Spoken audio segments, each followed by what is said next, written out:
Well, hello. We're here with Q&A 112.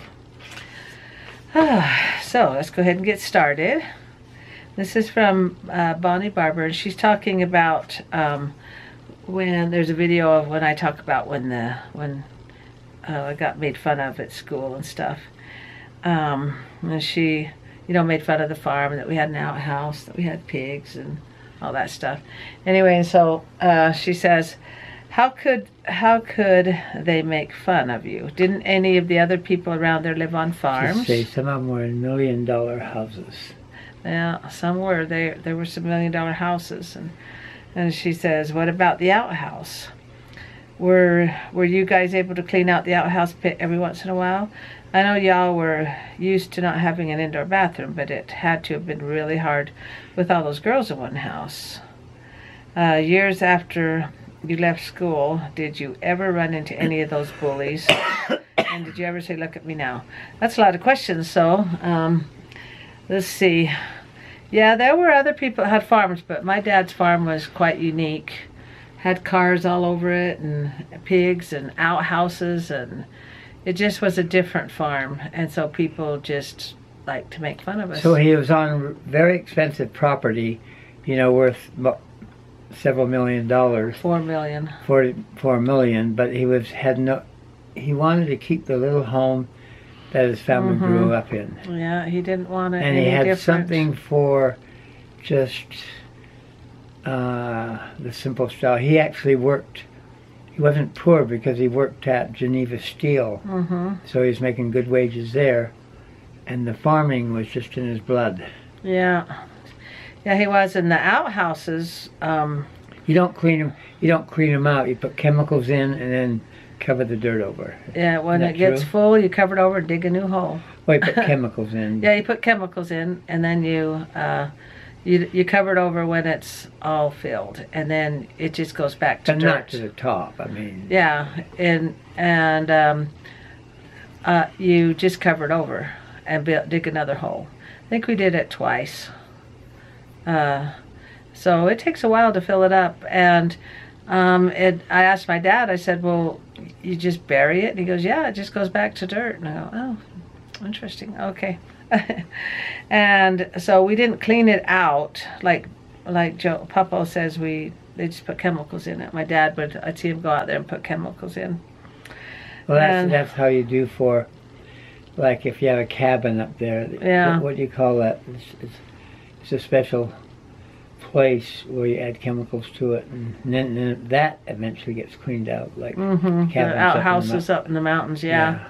Yeah, it says, with my dad collecting the outhouses, I don't know why they were just getting rid of the outhouses in the mountains and putting in more of the modern outhouses. Septic tank, that's the word. Septic tank type thing, yeah. Septic tank. And so my dad, he just couldn't stand to see anything go to waste, and pardon the pun. What's that saying that one of the presidents said about... Fix it up, wear it out, make it do or do without. I love that. Yeah. So my dad, he just started collecting the outhouses that up in the canyons, they were just getting rid of them, and so he'd bring them and put them on the farm, and then he'd store stuff in them. Are you sure you didn't steal them, or? Yes, I'm sure. They say you don't have to steal it; you can just have it. We were trying to figure out a way to get it. We're trying to get rid of it here. There's no stealing. They're yours. You go, woo. And I remember going up with Dad once, and I had to sit in the outhouse. He says, you just make sure this doesn't fall off.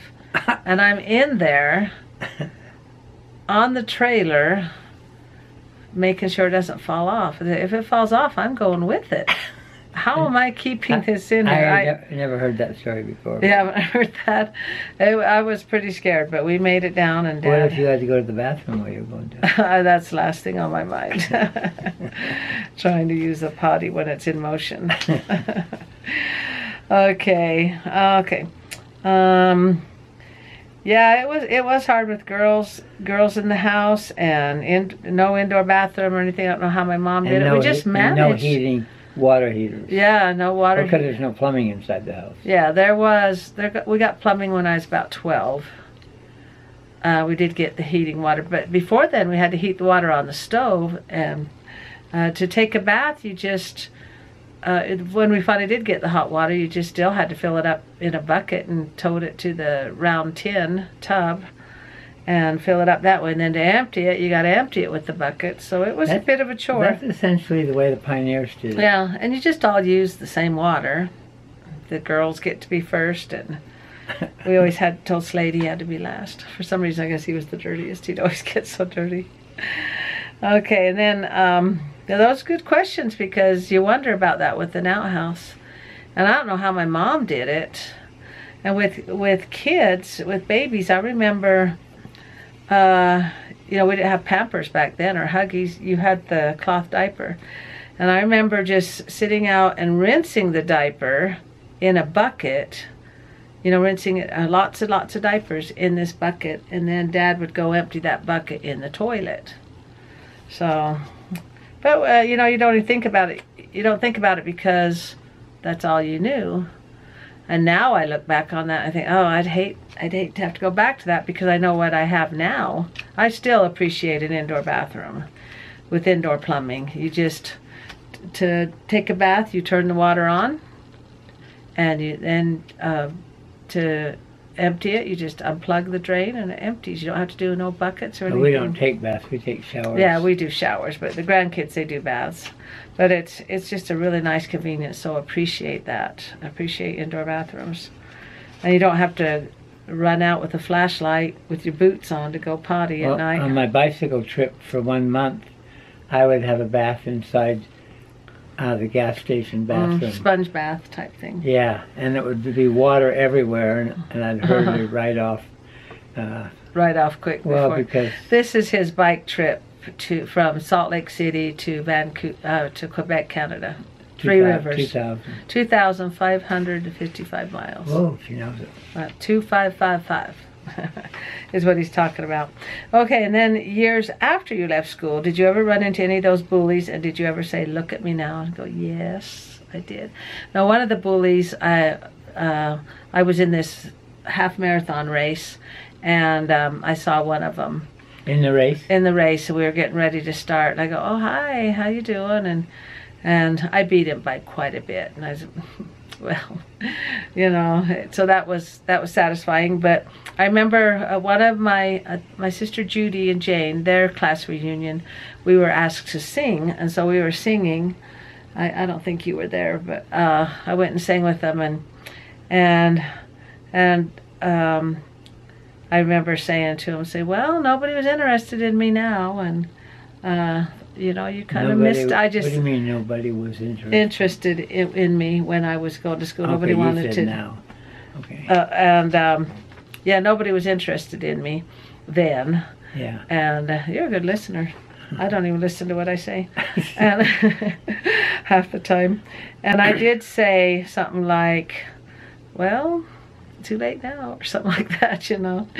But it was interesting. And no, actually, you probably looked at me and said, "Well, you've gained a lot of weight," and oh, and you're on your second marriage? No, it's fun to go. I've gone to all of my reunions every 5 years, and it's fun to hear what people say about me, you know, because they say, wow, you look good. Oh, you got that many kids, that many grandkids, and looks like you're doing fine. And I go, yeah, I don't know what they expected, what they thought I would become, because that was there's nothing I could do about my dad.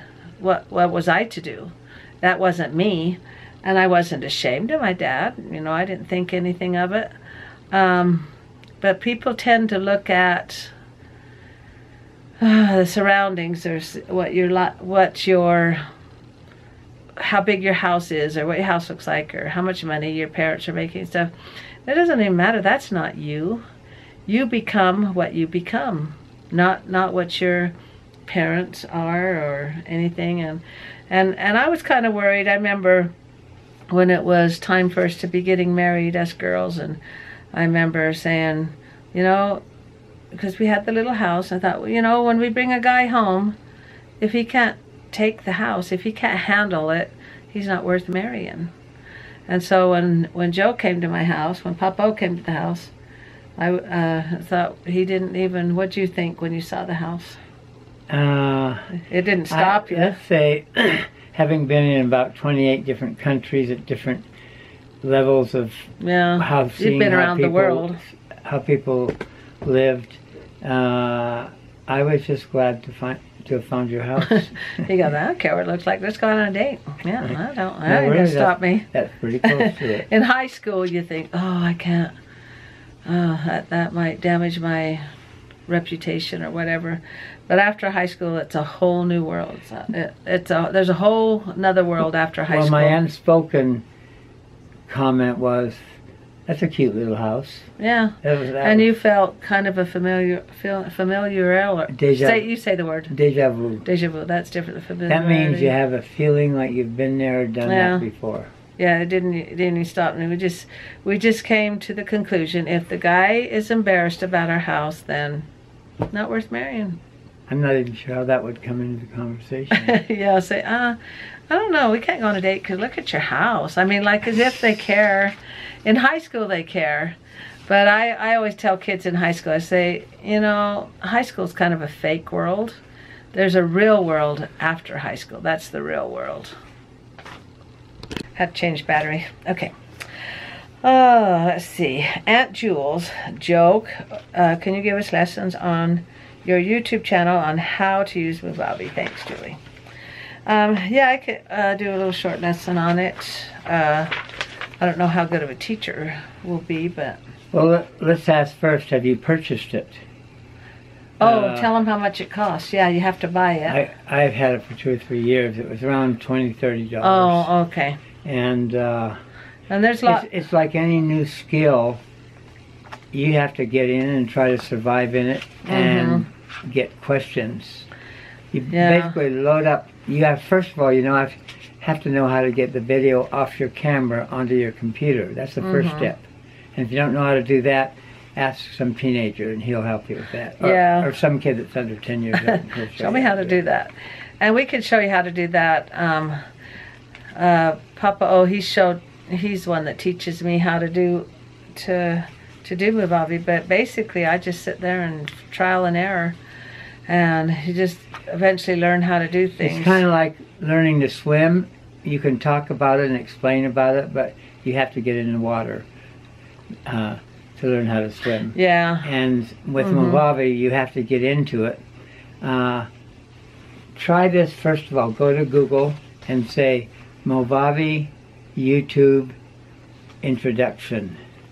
And I bet I haven't looked, but I know there'll be lots of beginning videos on how to do it. Yeah, whenever I ask Papa a question, he goes, have you Googled it? And I said, I just want to ask you. You be my Google. And that could be a song, you be my Google.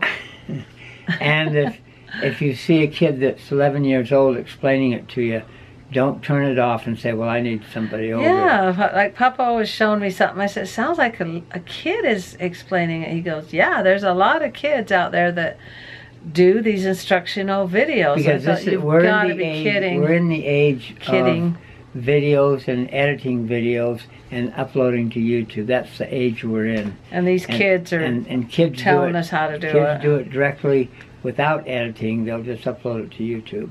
Yeah. So... Yeah, so a lot of it, but we'll do an instructional video. And you can't do anything. You can't do anything with Movavi unless you have a YouTube account to upload it to. So you need to get a YouTube account and then do your first upload of your video without editing. And if you can't have it, you don't want anything over 5 to 10 minutes because. You want to just edit it and throw away all the stuff that's going to be boring for everybody, including yourself. Yeah. So... What's that noise?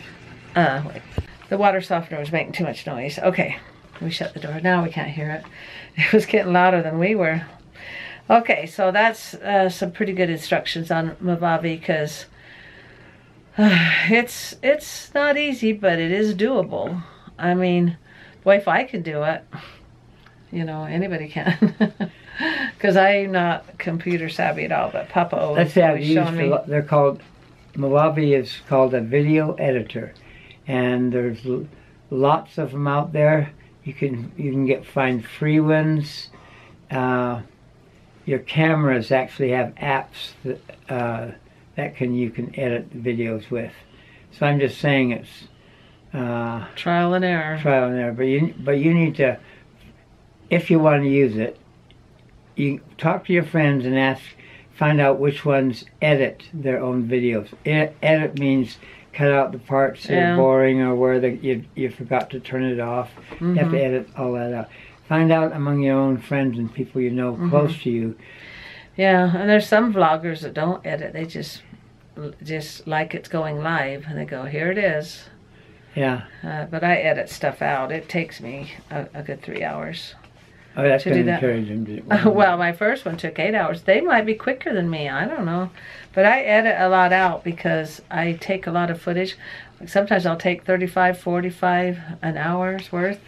And I think, well, I've got to get this down to 15 minutes. And you just get the highlights. Yeah, and I pick out the highlights. And I'm learning to try not to video so much. And so I don't have to cut so much out. One of the big secrets was when you're taking a video is you don't pause while you're still capturing, while your video's still going. You turn it off immediately when you think you're done. Just say, that saves you a lot of work later. Then in the editor you don't have to cut all that out. Yeah, because you have to sit and cut. Or you have to do it immediately when it's there. But if you put the phone down and say, okay, I guess camera down, I guess I'll turn it off.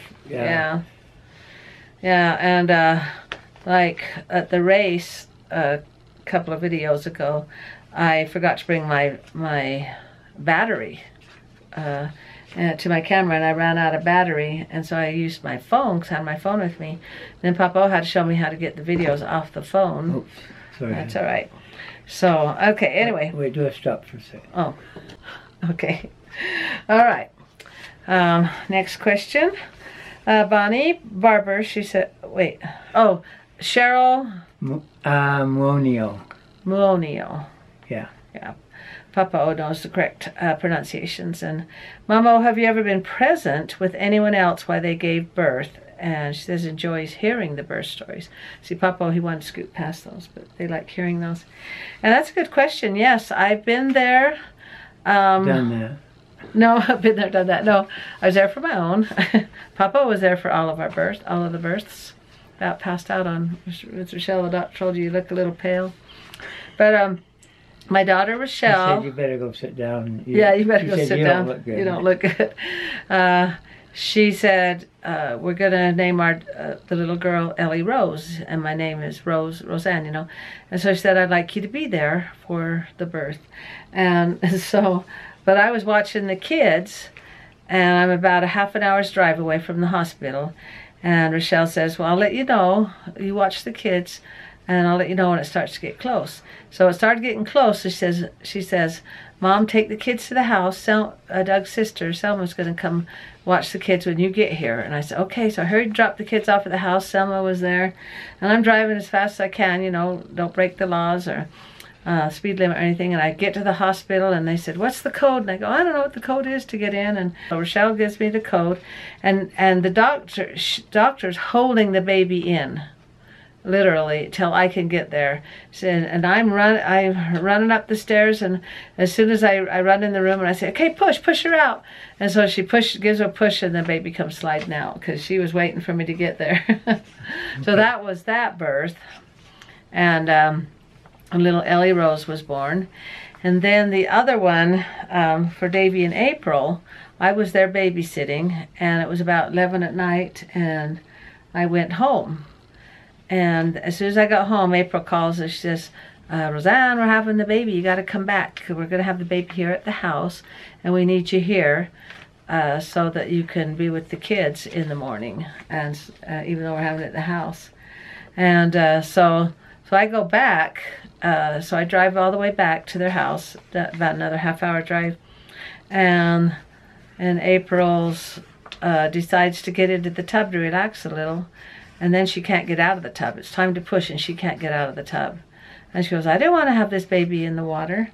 And I'm kind of standing I was standing out by the bed waiting for the baby to be born then, and April says, get in here, you can watch the birth. And I go, okay. So I went in there and watched little Ender get born in the tub. And April, she was so nervous about it, and the midwife says, the baby's fine in the water. He's in the water anyway. And as soon as the bridge of the nose touches the water, then